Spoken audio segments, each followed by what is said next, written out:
बिस्मिल्लाहिर्रहमानिर्रहीम अस्सलाम वालेकुम। बेटा आज के लेक्चर में हम लोग चैप्टर नंबर 1 में सेल्फ टेस्ट की डिस्कशन करेंगे। इसमें अगर आप लोग फर्स्ट क्वेश्चन को देखो तो फर्स्ट क्वेश्चन की रिक्वायरमेंट के लिए आपको ना एक डायग्राम से बना के दे दी। ये जरूरी नहीं होता कि कोई भी डाटा आपको प्रोवाइड किया जाए तो वो डाटा हमेशा आपके पास वर्ड्स की फॉर्म में हो। डायग्राम्स वगैरह बनाकर भी आपको डाटा प्रोवाइड किया जा सकता है। जैसा कि अगर यहाँ पर देखें ना तो ये आपके पास एक्स एक्सिस है, ये आपके पास सारा एक्स एक्सिस है। यहाँ पर ये आपके पास वाई एक्सिस है। तो उसने मेंशन भी कर दिया कि ये एक्स एक्सिस है और ये हमारे पास वाई। अच्छा, अब इसने ना टू लाइंस ड्रॉ की। एक तो लाइन उसने हॉरिजॉन्टल लाइन ड्रॉ कर दी पैरेलल टू एक्स एक्सिस, और यहां पर उसने बता दिया कि ये जो मेरे पास पॉइंट है ना, पॉइंट सी, अब देखिए वाई एक्सिस के ऊपर है तो एक्स की वैल्यू 0 और यहां पर वाई की वैल्यू 6 है, तो पॉइंट के कोऑर्डिनेट्स बन गए 0 एंड 6। फिर दूसरा पॉइंट है उसने हमें यहां पर बताया, पॉइंट बी। अब ये भी वाई एक्सिस के ऊपर है तो एक्स की वैल्यू 0, लेकिन यहां पर वाई की वैल्यू, अब ये दोनों लाइंस जहां एक दूसरे को इंटरसेक्ट कर रही हैं वो पॉइंट ए है। इन दोनों लाइंस का पॉइंट ऑफ इंटरसेक्शन वो पॉइंट ए है। उसने हमें नहीं बताया कि ये पॉइंट कौन सा है। ऑलराइट। अच्छा, अब देखते हैं कि उसने हमसे पूछा क्या है। उसने हमसे पूछा है कि एक ऐसी लाइन जो कि ए सी, आप देखें point A, point C, basically वो आपसे ना इस लाइन की बात कर रहा है, ये जो पैरेलल लाइन है इस लाइन की बात कर रहा है। कहते हैं इस लाइन की इक्वेशन क्या होगी। बहुत सिंपल सा क्वेश्चन है, इजी क्वेश्चन है। अब देखें, हमने पढ़ा था प्रीवियस लेक्चर में कि ऐसी लाइन जो हॉरिजॉन्टल हो, जो पैरेलल टू एक्स एक्सिस हो, उसकी standard form of equation y is equal to constant होती है। ऑलराइट। अब यहां पर हम देखेंगे कि कांस्टेंट की वैल्यू क्या है। तो देखिए y एक्सिस पर ये कहां पर इंटरसेक्ट कर रही है y को, 6। तो ये लाइन हमारे पास क्या बन जाएगी, y is equal to, question solve हो गए हैं। Alright, any issue? Next question. A line passes through point 0 and 5 and has gradient of -2, the equation of the line is। अच्छा, अब यहां पर देखें ना, एक पॉइंट बताया 0 एंड 5, साथ में स्लोप बता दिया और स्लोप की वैल्यू है -2। कहते हैं इक्वेशन बताएं कौन सी होगी। तो बताएं यहां पर इक्वेशन फाइंड करने के लिए हमें कौन सी फॉर्म ऑफ इक्वेशन यूज करनी चाहिए, कौन सी? Point slope form. ठीक है, क्यों? क्योंकि स्लोप गिवन है, साथ में एक पॉइंट गिवन है। लेकिन अगर आप लोग इस पॉइंट को थोड़ा गौर से देखो तो बेसिकली वाई इंटरसेप्ट गिवन है। क्योंकि आप देखो, अगर हम लोग कंपैरिजन करें ना स्लोप इंटरसेप्ट फॉर्म में और पॉइंट स्लोप फॉर्म में, तो स्लोप इंटरसेप्ट फॉर्म ज्यादा इजी है। ओके, तो इस पॉइंट को अगर गौर से देखो ना तो ये बेसिकली वाई इंटरसेप्ट है। क्यों? क्योंकि एक्स की वैल्यू 0 है, तो ये मेरे पास वाई इंटरसेप्ट है। तो इस पॉइंट के जरिए वाई इंटरसेप्ट की क्या वैल्यू है मेरे पास, 5। वाई इंटरसेप्ट की क्या वैल्यू है, 5। अब देखिए, आपको एक तो वाई इंटरसेप्ट गिवन था, दूसरा स्लोप की वैल्यू गिवन थी। अब इक्वेशन अगर बनाते स्लोप इंटरसेप्ट फॉर्म यूज करके तो 5 -2x, और क्वेश्चन सॉल्व हो गया आप लोगों का। ये इसका आंसर था। ऑलराइट, नेक्स्ट देखें। Slope of the line perpendicular to the line. कहता है मुझे इस लाइन का स्लोप ना बताओ जो उसने बताई, कहते हैं इसकी परपेंडिकुलर लाइन का स्लोप क्या होगा। तो आप सबसे पहले इस इक्वेशन का स्लोप फाइंड करें। इस इक्वेशन का जब स्लोप फाइंड करने के लिए गए तो हमने फार्मूला पढ़ा है -a/b। तो यहां पर देखो माइनस माइनस से कैंसिल हो जाएगा, तो इस इक्वेशन के स्लोप की वैल्यू क्या आ जाएगी, तो इसकी परपेंडिकुलर लाइन का स्लोप इसका रेसिप्रोकल और इनवर्स होगा, और वो क्या बनता है, -4/3। और अगर यहां पे होता the slope of the line parallel to the line, तो फिर हम लोग इसको टिक करते थे। पैरेलल लाइंस में स्लोप एक दूसरे के इक्वल, जबकि परपेंडिकुलर लाइंस में स्लोप एक दूसरे के इनवर्स एंड रेसिप्रोकल होते हैं। आई होप कि ये बात क्लियर है। नेक्स्ट देखें 1.4, whether the pair of the lines this and this are parallel, perpendicular or neither। तो इसका सोल्यूशन हम लोग कैसे फाइंड किया करते हैं कि हम लोग सबसे पहले इसके स्लोप की वैल्यू फाइंड करेंगे। तो देखिए इसके स्लोप की वैल्यू हमें क्या मिल रही है, 3 मिल रही है हमें इसके स्लोप की वैल्यू, जबकि इसके स्लोप की वैल्यू हमें क्या मिल रही है,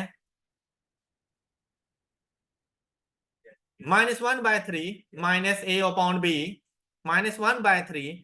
तो देखिए ये दोनों स्लोप इक्वल तो है नहीं, तो पैरेलल नहीं हो सकता, एक दूसरे के इनवर्स एंड रेसिप्रोकल, तो हमारा आंसर होगा परपेंडिकुलर। ऑलराइट, नेक्स्ट देखिए कहता है y intercept and slope of the equation, और ये इक्वेशन है। अब हमने इधर बताना है कि y इंटरसेप्ट की वैल्यू क्या है और स्लोप ऑफ द इक्वेशन क्या है। तो बेटा ये 3 यहां से दूसरी तरफ कन्वर्ट कर लें, तो ये आ जाएगा 9 divided by 3 is equal to 3 minus 12 divided by 3 is equal to 4x। तो देखिए सबसे पहले उसने आपसे क्या पूछा, तो y इंटरसेप्ट की वैल्यू क्या है 3, और फिर स्लोप की वैल्यू क्या है। तो यहां पर देखिए क्या चीज आ जाएगी, क्वेश्चन सॉल्व। आपके आई कैप के एग्जाम्स में ऐसे ही क्वेश्चन, और आप लोग खुद देखें क्या ये मुश्किल चीजें हैं, आप इजीली उनको आंसर कर पाएंगे। लेकिन ये बात जरूर याद रखिएगा, यहां पर तो उसने बता दिया y intercept and slope is this, otherwise जो क्वेश्चन का सीक्वेंस होता है वही आंसर्स का सीक्वेंस होता है। मतलब अगर एक ऑप्शन वो दे दे हमें यहां पर कि एक ऑप्शन है उसके पास -4 and 3, दूसरा है 3 and -4, तो हम किसको जाके टिक करें, तो हम लोगों ने इसको टिक करना है, क्योंकि y इंटरसेप्ट पहले पूछा तो पहले y इंटरसेप्ट बताओ, फिर स्लोप पूछा तो हमने बाद में स्लोप बताना है। अगर आप इसको टिक कर देंगे तो इसका मीनिंग ये होगा जैसे y इंटरसेप्ट -4 और स्लोप 3 है, क्वेश्चन गलत हो जाएगा। तो सीक्वेंस के मुताबिक चलना होता है। ऑलराइट, नेक्स्ट कहते हैं y is equal to a constant. हाँ जी, पैरेलल टू, शाबाश। अच्छा इसी क्वेश्चन को ना चेंज किया जा सकता है, अब जरा गौर से सुनिएगा, इसका आंसर तो एक्स एक्सिस हो गया, लेकिन यहाँ पे पैरेलल की जगह पे अगर होता परपेंडिकुलर तो वाई एक्सिस इसका आंसर बन जाता। ऑलराइट, अच्छा अब सुनो, यहाँ पे पैरेलल ही होता लेकिन इक्वेशन y की जगह पे यहां पर होती x is equal to C. तो x is equal to C is the equation of a straight line parallel to y axis and perpendicular to, उलट हो जाता। ऑलराइट, तो ये मतलब 4 डिफरेंट क्वेश्चन हैं, उनमें से आपसे कुछ भी पूछा जा सकता है। क्या ये क्वेश्चन क्लियर है? Next 1.7, a firm's fixed cost is rupees 50,000 पर वीक।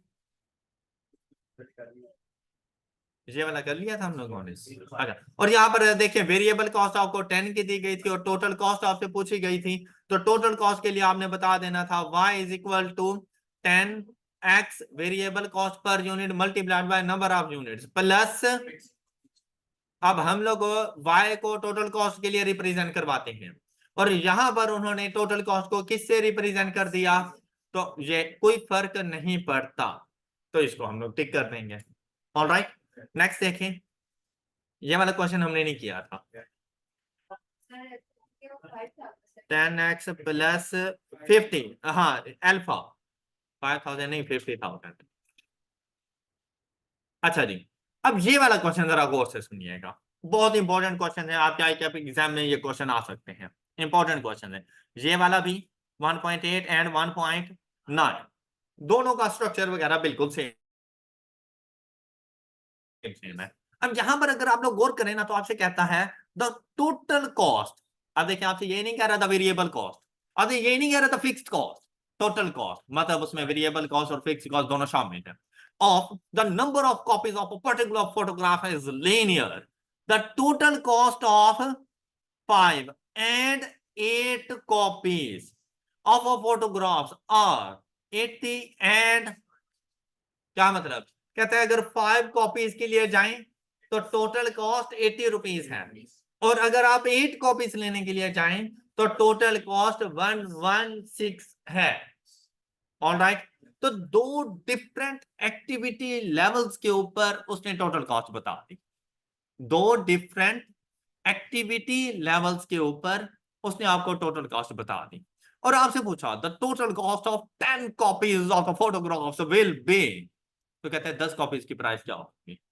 तो आपने इसमें से टोटल कॉस्ट को अलग करना है, वेरिएबल कॉस्ट को अलग करना है, और आप लोगों के पास ये किस्म की इक्वेशन बन जानी है। और फिर चाहे आपसे 10 कॉपीज की कॉस्ट पूछे, आपसे चाहे कॉस्ट फंक्शन पूछ ले, आप इजीली उसको आंसर कर सकते हैं। ऑलराइट, अब देखें, ना तो मुझे वेरिएबल कॉस्ट बताई, ना ही मुझे फिक्स्ड कॉस्ट बताई। अच्छा, इसका ना बड़ा सिंपल सा सॉल्यूशन है, इक्वेशंस बनी हुई हैं आप लोगों ने। अब यहां पर देखें, टोटल कॉस्ट की इक्वेशन क्या होती है, y इज इक्वल टू,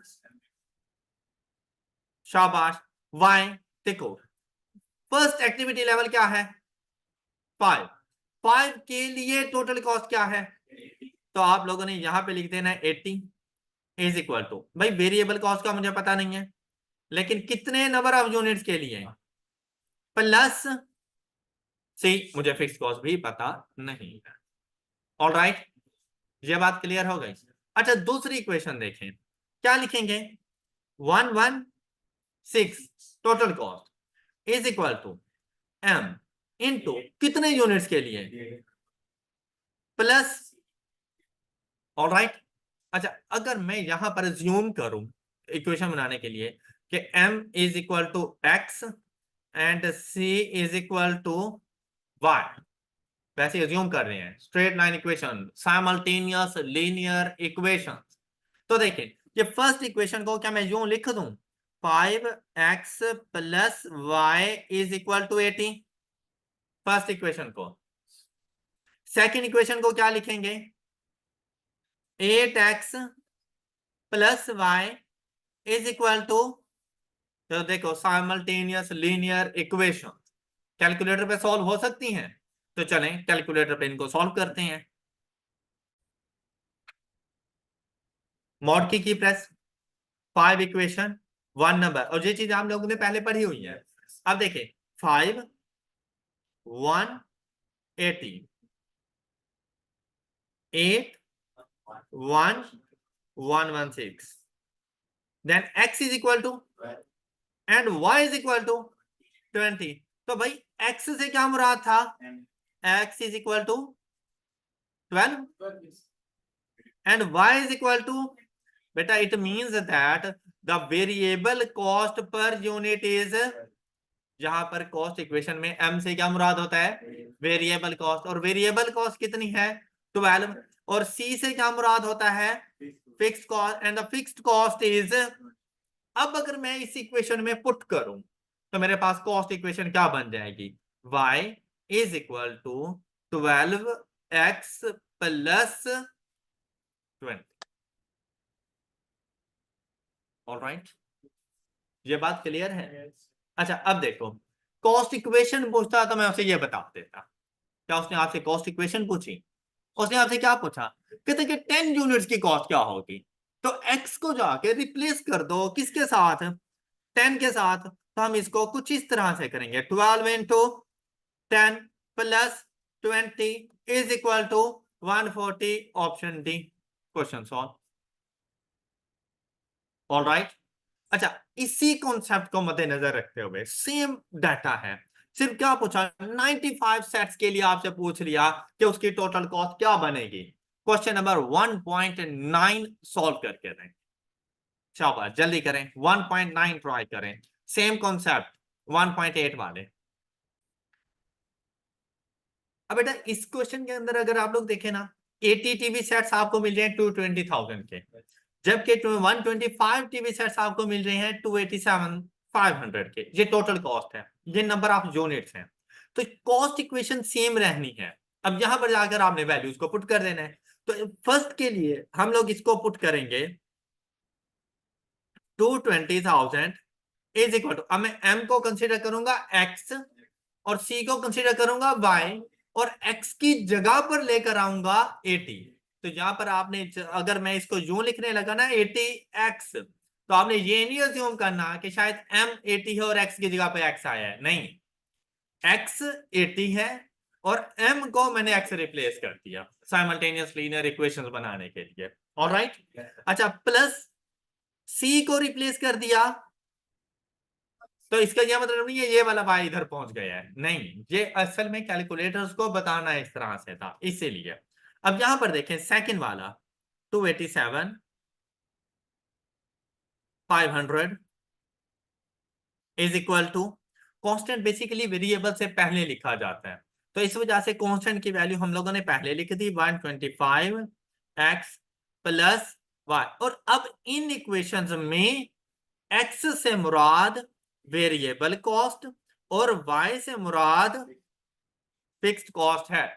अब जाकर कैलकुलेटर की हेल्प लेनी है आप लोगों ने, मॉड 5 1, और अब देखें x की वैल्यू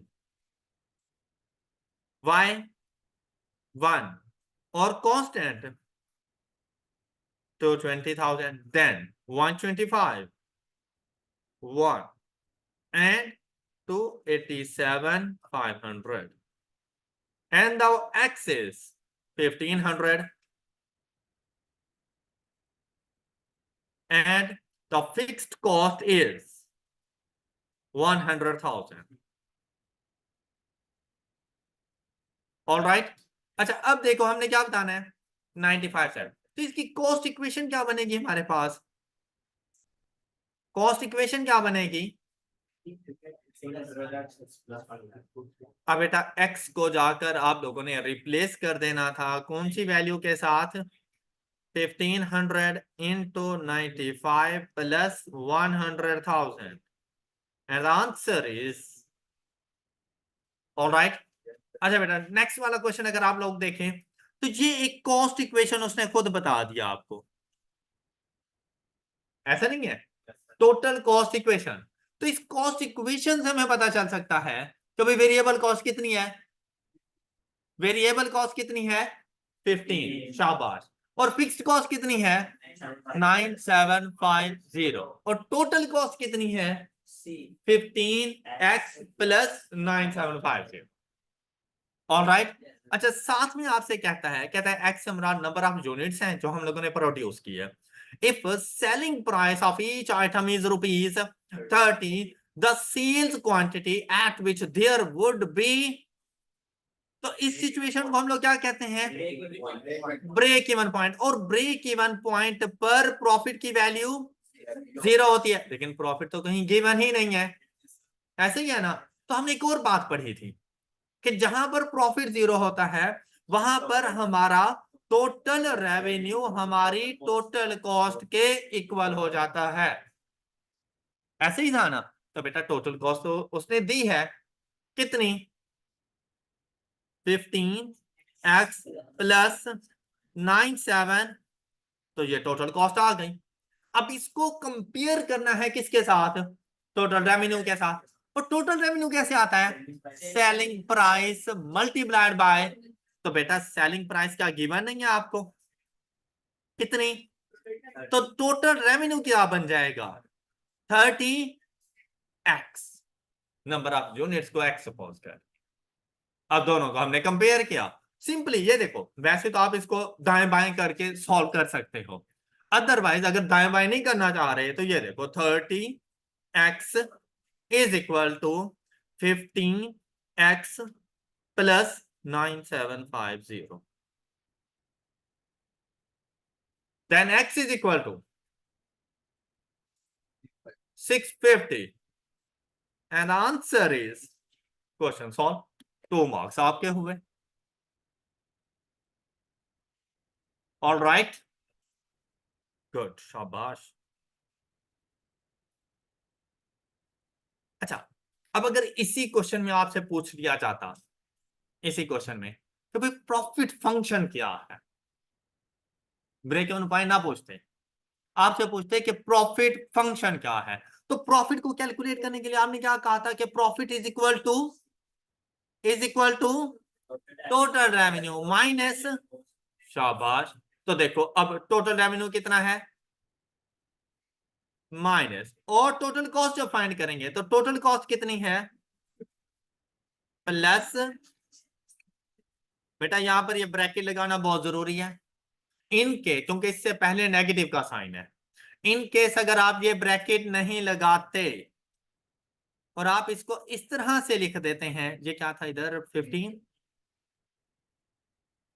प्लस 9750, तो क्वेश्चन गलत है, क्योंकि इस नेगेटिव साइन की वजह से टोटल कॉस्ट का फंक्शन अपने साइन चेंज कर लेगा।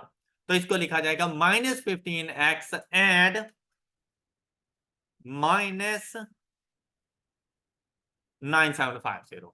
ऑल राइट, ये बात समझ आ गई। तो 30x - 15x is equal to minus, ये आपका प्रॉफिट फंक्शन है। 30 - 15 इज इक्वल टू 15। इसके लिए भी कैलकुलेटर उठाते हैं। ये बात समझ आ गई। अगर प्रॉफिट फंक्शन पूछता तो ये था।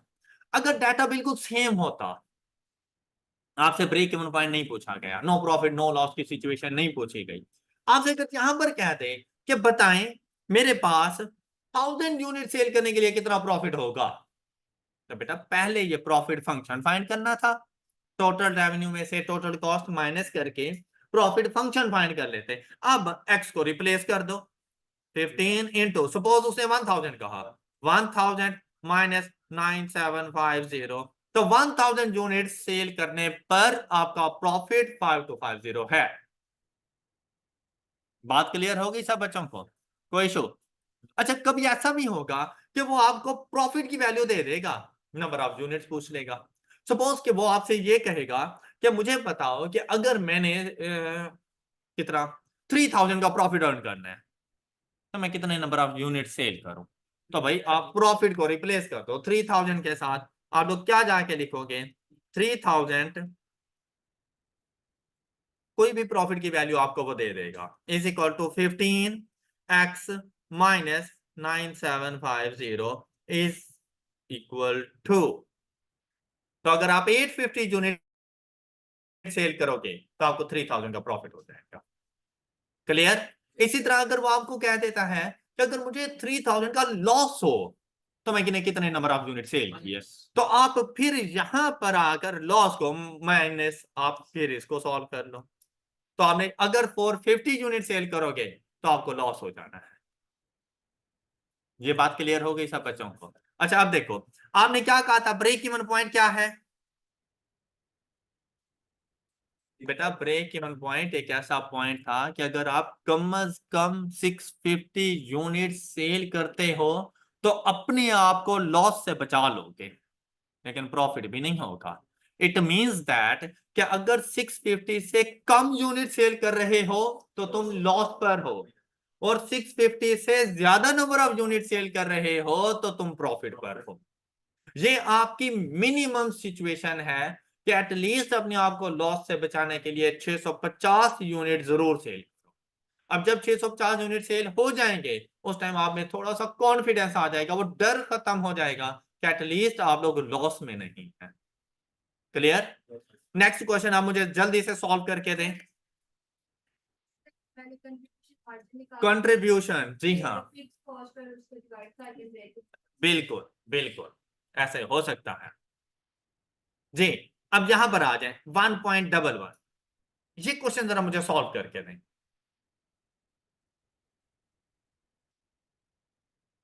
हाँ जी, ब्रेक इवन पॉइंट आपसे पूछा गया, बताएं इसमें ब्रेक इवन पॉइंट क्या होगा।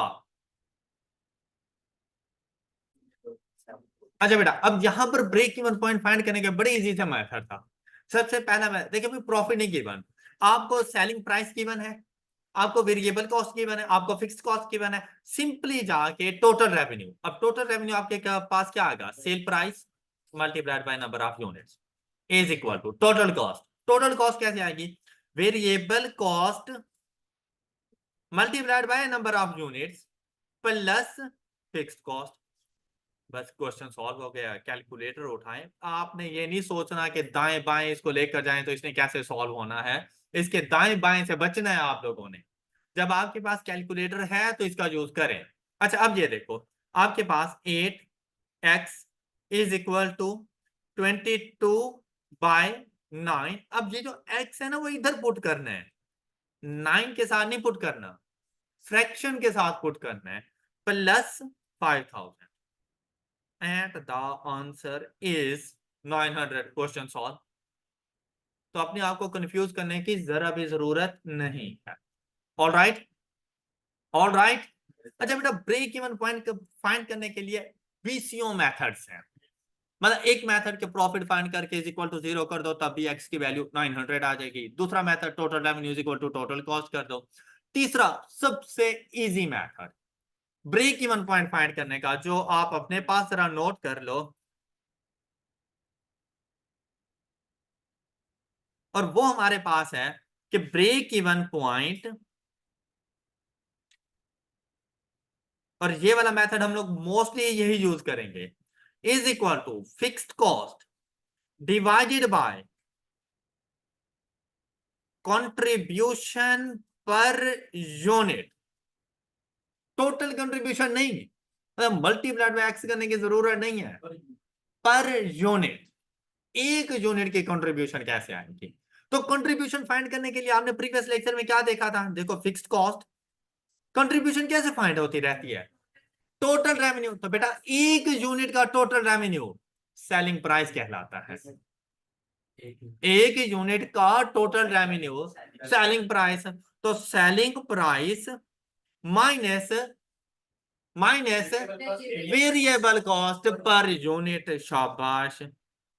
अब अगर आप लोग गौर करें तो fix cost given 5000 divided by selling price minus variable cost 22 by, आपका क्वेश्चन सॉल्व। ये देखें, जादू 5000 divided by 8 minus 22/9 is equal to, question solve.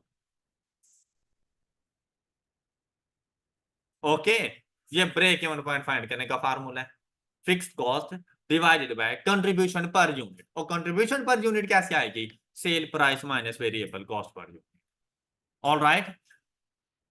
और बेटा ये हम लोग कॉस्ट फाइंड कर रहे थे, तो एक्स नंबर ऑफ यूनिट्स होता है, तो वेरिएबल कॉस्ट के साथ आपने एक्स लगाना है, वाई नहीं लगाना जी।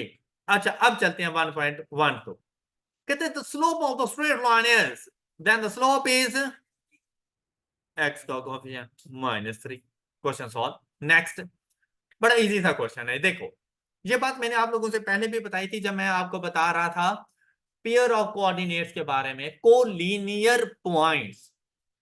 तो कोलिनियर पॉइंट कहते हैं ये एक स्ट्रेट लाइन इक्वेशन है और इसके पेयर ऑफ कोऑर्डिनेट्स बताओ। भाई इसके लिए आप लोगों ने बीसियों पेयर ऑफ कोऑर्डिनेट्स बन सकते हैं, हम लोगों ने तो इसमें से चूज करना है ना। तो आपने पहला पॉइंट उठाना है। भाई मुझे क्या पता कौन सा आंसर ठीक है, मैं ऑप्शन ए से ही स्टार्ट करूंगा। पहला पॉइंट उठाएंगे, फर्स्ट पॉइंट में एक्स की क्या वैल्यू है, वाई की क्या वैल्यू है, ये जाकर इधर पुट करूंगा। अच्छा ये पूरी इक्वेशन में पुट करने की भी कोई जरूरत नहीं है। 4 × 2 +3 और इज इक्वल टू किया, जो कि राइट हैंड साइड के, तो भाई ये वाला पॉइंट है और ये बिल्कुल ठीक है। ऑप्शन ए को टिक नहीं करना क्योंकि सेकंड पॉइंट। अब सेकंड पॉइंट से पूछते हैं 3 और 5। अच्छा मेरी बात जरा गौर से सुनिएगा, यहां पर आ जाएगा 3 और यहां पर हमारे पास आ जाएगा 5 and the answer is not equal to 29। तो 3 और 5 ने इनकार कर दिया, तो पॉइंट ए को हमने सॉरी बोल दिया, नहीं भाई तुझे टिक नहीं कर सकते। बात क्लियर। अब बाकियों में से कौन ठीक है, अब ये बात तो कंफर्म हो गई है कि भाई 2 और 7 ठीक है, 2 और 7 ठीक है। ऑल राइट, ये बात क्लियर। अच्छा अब देखो, उसने कहा pair of coordinates for which x and y are positive, तो मैंने इसको इसलिए गलत किया कि इसमें नेगेटिव था, इसको सॉरी बोला कि भाई तुझ में नेगेटिविटी है, जिसकी वजह से हम तुम्हें एक्सेप्ट नहीं कर सकते। बात क्लियर। बाकी रहेगा B and D, B and D. अच्छा अब यहां पर अगर गौर करें तो भाई ये यहां पर भी मौजूद है, यहां पर भी मौजूद है, मतलब हर हाल में ठीक है। मैं अगर ये गलत होता फिर तो मैं किसी को भी टिक नहीं कर सकता था। इट मीन्स दैट ये हर हाल में ठीक है। 2.7 में पहले चेक कर चुका हूं। The answer is delta. फिर अंडरस्टूड है कि ये वाली बात गलत होनी है उसकी। 7 एंड 2 1 स्मार्ट वर्किंग। ऑलराइट, इसे कहा जाता है इलिमिनेशन मेथड। कि एमसीक्यूज को सॉल्व करते हुए ये ना देखो कि ठीक कौन है, ये देखो कि गलत कौन सा है, उसको एलिमिनेट करते जाओ। एंड पे ठीक आंसर आपका इंतजार कर रहा होगा और 100% ठीक है, तुक्का भी नहीं है। ऑल राइट, तुक्का है तो फिर कंफर्म तुक्का है कि भाई इसके अलावा हो ही नहीं सकता। अब देखो हमने कोई सोल्यूशन किया, लेकिन बेटा इस चीज के लिए भी क्वेश्चन का पढ़ना जरूरी होता है, अंडरस्टैंडिंग जरूरी होती है। ओके, नेक्स्ट देखो। और आप लोगों ने बेटा ऐसे क्वेश्चन सॉल्व करने हैं इसी तरह से, इस मेथड के प्रैक्टिस जरूर करनी है आप लोगों ने। फिर देखें, line has equation this and passes through the point this and this, then the value of h is. कोई मुश्किल बात नहीं है। ये देखो, ये पॉइंट कोमे से पहले एक्स की वैल्यू और कोमे के बाद, तो जाके रिप्लेस कर दो। वाई की क्या वैल्यू है आपके पास? h प्लस 15 है आपके पास y की वैल्यू, इज इक्वल टू 3। x को किससे रिप्लेस करोगे? h प्लस, बस क्वेश्चन सॉल्व हो गया। कैलकुलेटर को जब आप बताओगे तो h की जगह पर plus 15 is equal to 3x plus 7। अगर आप इसको खुद से सॉल्व करते हो तो आप बेवकूफी करते हो, ना किया करो। ओके, सिर्फ इक्वेशन बनाओ, कैलकुलेटर को बताओ, आंसर है। जल्दी से मुझे 1.15 सॉल्व करके दें। तो बेटा इसका आंसर भी आपके पास 4, जो कि हम लोग पहले भी डिस्कस कर चुके हैं।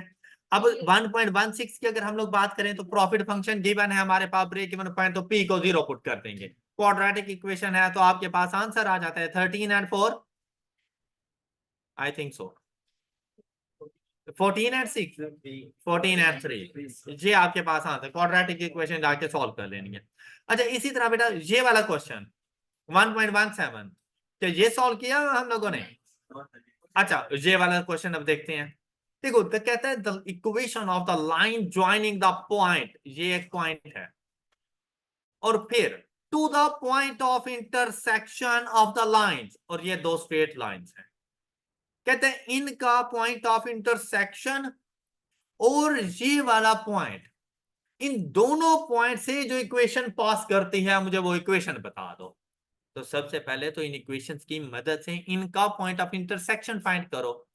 और जब इनका पॉइंट ऑफ इंटरसेक्शन फाइंड करने के लिए जाते हैं तो बेटा इसमें ए की क्या वैल्यू है? 4। बी की क्या वैल्यू है? और सी की क्या वैल्यू है? 1।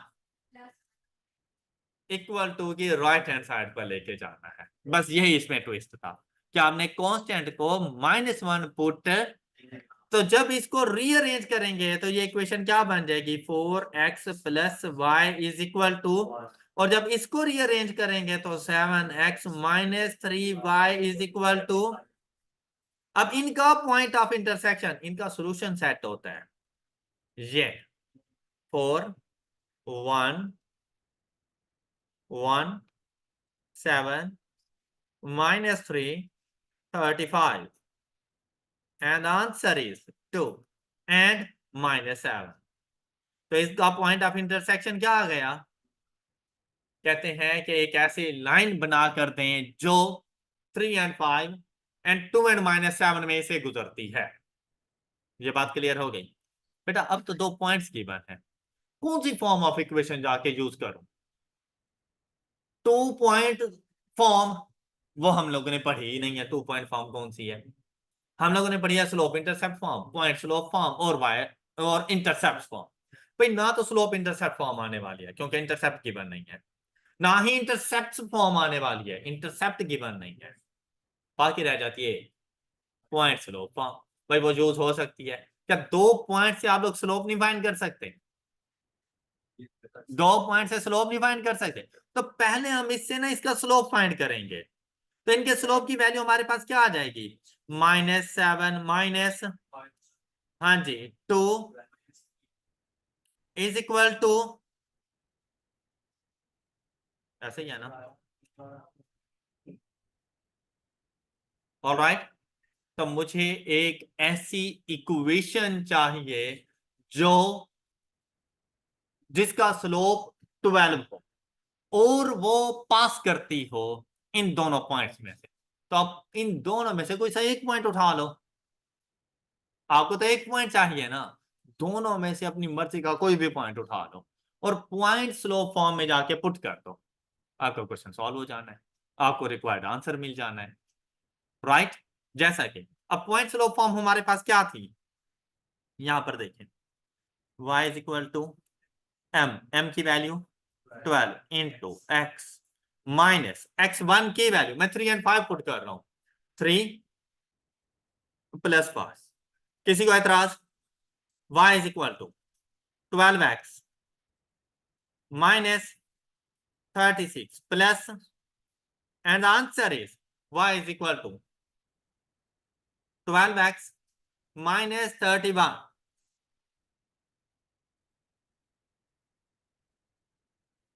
अच्छा, अब इसको इसकी रिक्वायर्ड फॉर्मेट के मुताबिक लेकर जाएं तो हम इसे लिख सकते हैं 12x minus y minus 31 is equal to, and the option is सी।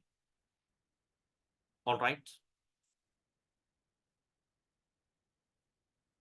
नहीं, ये बात समझ आ गई सब बच्चों को, और आपने ऐसे सॉल्व नहीं करना। अच्छा, अब आपने क्या करना है, आपने ना पॉइंट ऑफ इंटरसेक्शन फाइंड कर लेना है। पॉइंट ऑफ इंटरसेक्शन का स्लोप देखो कितना आया है स्लोप, अब इक्वेशन के पास आ जाओ।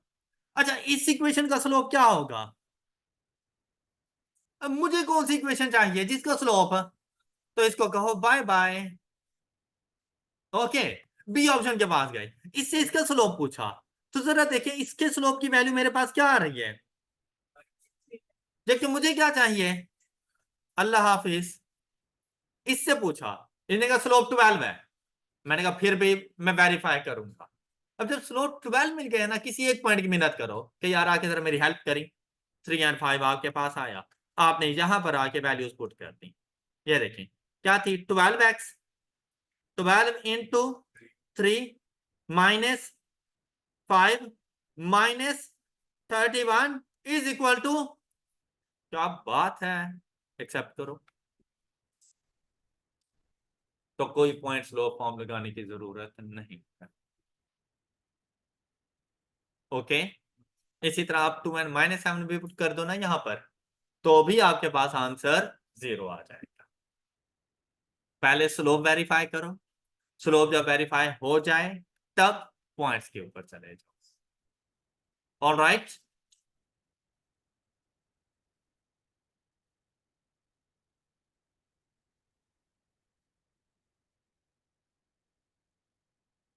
अच्छा बेटा, ये वाला क्वेश्चन, ये ब्रेक इवन पॉइंट, ये वाला क्वेश्चन अब बड़े आसानी के साथ आप लोग सॉल्व कर सकते हैं, 1 मिनट में इस क्वेश्चन ने सॉल्व हो जाना है। देखिए जरा ट्राई करें, fixed cost 36,000 divided by sale price minus variable cost and the answer is, अब देखो सिर्फ इतना सा था और ब्रेक इवन पॉइंट सॉल्व हो गए, और दिखने में इतना हैवी क्वेश्चन लग रहा होता है कि पता नहीं हमसे क्या पूछ लिया है इसने, और ये देखो ये आपके पास आंसर आ गया, क्वेश्चन सॉल्व। अच्छा बेटा, 1.19 हम लोगों ने इक्वेशंस में ही डील कर लिया था, इस क्वेश्चन को हम लोगों ने सॉल्व कर लिया था, और 20 हो गया, 21 हो गया था हमारा, इसी तरह 22 23 और फिर 24 25 हो गए थे हमारे पास, 26 ये इक्वेशन से रेलिवेंट है, तो इक्वेशंस के चैप्टर में हम लोगों ने इनको डील कर लिया था। अच्छा, 3 टाइम्स ये हो गया, 28 भी, 29, अब इसमें से कौन सा रहता है, इस पेज के सारे क्वेश्चंस हो गए। अच्छा next 34 1.34, equation they the, straight line line passing through this determine the value of y inter, हो गया था 1.29 जी, 29, हाँ जी, a table manufacturer has to pay 30,000 as a fixed cost and this variable cost if the selling price is this, complete the break even point. ये अच्छा, अब आप लोगों ने ना रफ वर्क से अपने आप को बचाना है कि जब भी कोई क्वेश्चन आ जाए जरूरी नहीं आप हर एक चीज लिखें। अब देखो जैसे ये क्वेश्चन देखा, फिक्स कॉस्ट 30,000 थी ना, ये देखो फिक्स कॉस्ट, अच्छा डिवाइडेड बाय वेरिएबल ये selling price 15,000 less 10,000 and answer is 6। ये क्वेश्चन सॉल्व। कितनी दूर से मुझे वापसी बुलाया है तुमने। अच्छा अच्छा बेटा, ये पॉइंट गिवन है तो एक्स एंड वाई की वैल्यूज पुट कर देंगे तो वाई सी की वैल्यू, वाई इंटरसेप्ट की वैल्यू आपके पास आ जाएगी। तो y is equal to 3x plus c था, तो हम इसको लिख सकते थे कि 11 इज इक्वल टू 3x की वैल्यू 2 प्लस सी की जगह पर x, तो ये लो ये y इंटरसेप्ट की वैल्यू आ गई 5, राइट। फिर find the equation passing through the point this and this. अब क्या, अभी एक क्वेश्चन हमने ऐसे ही किया था, इसके लिए हम लोग क्या करेंगे, स्लोप की वैल्यू देखो, इसके स्लोप की वैल्यू हमारे पास क्या आ रही है 9 minus 1 4 minus 2 is equal to ये 8 divided by 2 is equal to 4। अब देखिए इसके स्लोप की वैल्यू क्या है, ये मेरा आंसर हो सकता है। इसके स्लोप की वैल्यू नहीं है ये, इसके स्लोप की वैल्यू ये हो सकता है, इसके स्लोप की वैल्यू 6, ये आंसर नहीं है। अब देखो 25% चांसेस से 50% पर आ गया हूं। अच्छा अब एक पॉइंट की मदद लो और यहां पर आ जाओ, जैसे 2 एंड 1, अब इन दोनों में से चेक करना है। 4 into 2 minus 7 is equal to, और यहां पे क्या था, मैच कर गया और यही आंसर है। और ये चीज अगर इधर पुट कर दो तो फिर आपके पास 1 नहीं आता, तो 4 into 2 8 plus 7 is equal to 15 आता है, तो ये वाला आंसर रिजेक्ट हो जाएगा। Next, the product of two positive int हो गया था, इसी तरह से 37 भी हो गया था हमारे पास, यस 38 फाइंड कर लोगे x intercept of line passing through the point this and this. तो सबसे पहले हमने लाइन फाइंड करनी है, फिर उसका एक्स इंटरसेप्ट फाइंड करना है। तो यहां पर ये आपको क्वेश्चन थोड़ा सा सॉल्व करना पड़ जाना है, ठीक है। हमें x intercept of a line passing through the point this and this, तो आप लोगों ने सबसे पहले इसके स्लोप की वैल्यू फाइंड की, इसके स्लोप की वैल्यू आ गई 10 minus 7 divided by 2 minus 1 is equal to 3।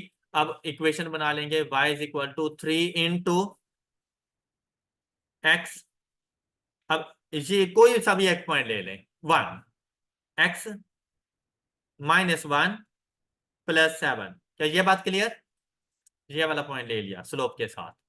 फिर y is equal to 3x minus 3 plus 7, equation क्या बन जाएगी y is equal to 3x, अच्छा बेटा स्लोप पूछता तो 3, वो तो हमें यहां से भी पता चल गया, y इंटरसेप्ट पूछता तो 4, लेकिन उसने y इंटरसेप्ट नहीं पूछा, x इंटरसेप्ट। तो बेटा x इंटरसेप्ट पर किसकी वैल्यू 0 होती है, तो y को 0 कर दो ना यार, ये देखो 0 is equal to 3x plus 4 और जाके x की वैल्यू फाइंड कर लो, और ये देखो -4/3, अगर y को 0 करूं तो x की वैल्यू -4/3, ये x इंटरसेप्ट है।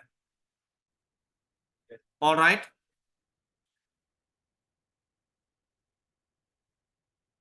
अच्छा ये बाकी कर लिया था 41, slope of the parallel line to x axis, हाँ जी एक्स एक्सिस के पैरेलल लाइन का स्लोप क्या होता है 0, ये आंसर हो गया। Slope of the line which passing through the origin such that every coordinate has equal x and y values, तो ये देखें, अच्छा यहाँ पे ना आपने ये बात याद रखनी है, ये होता है हमारे पास x axis and point of origin से लाइन का गुजरना, तो वो दो डायरेक्शंस में आपके पास ये लाइन गुजर सकती है, जैसा कि ये देखो इस डायरेक्शन में भी तो गुजर सकती है पॉइंट ऑफ ओरिजिन से, तो आपसे कह सकता है a line passing through the point of origin from third to first quadrant, तो उसके स्लोप की वैल्यू हमेशा पॉजिटिव होगी। ऑलराइट। अच्छा फिर से सुनो, अगर यहीं पर आपसे कह दिया line passing through the origin from second to, तो इसकी डायरेक्शन हमेशा डाउनवर्ड होगी, तो इसके स्लोप की वैल्यू हमेशा नेगेटिव होनी है। इसका स्लोप नेगेटिव, इसका स्लोप पॉजिटिव। क्या थर्ड और फर्स्ट क्वाड्रेंट से जाए तो upward line slope positive, second से फोर्थ की तरफ आए या फोर्थ से सेकंड की तरफ जाए तो डाउनवर्ड लाइन स्लोप हमेशा नेगेटिव। ये बात समझ आ गई है? अच्छा, अब उसने साथ में ये कह दिया भाई पॉजिटिव नेगेटिव पता नहीं क्या वैल्यू, लेकिन जब उसने ये कहा ना कि x एंड y की वैल्यूज इक्वल हैं, मतलब जितना चेंज y में आता है उतना ही चेंज x में होता है, तो डिनोमिनेटर न्यूमिनेटर इक्वल, तो वैल्यू, तो स्लोप की वैल्यू 1। ओके, एंड इसी के साथ बेटा हमारा चैप्टर नंबर 1 कंप्लीट हो चुका है। इक्वेशन हम लोग पहले ही कंप्लीट कर चुके थे। That's all for today. अपना बहुत सा ख्याल रखिएगा, नेक्स्ट लेक्चर में मिलेंगे। अल्लाह हाफिज।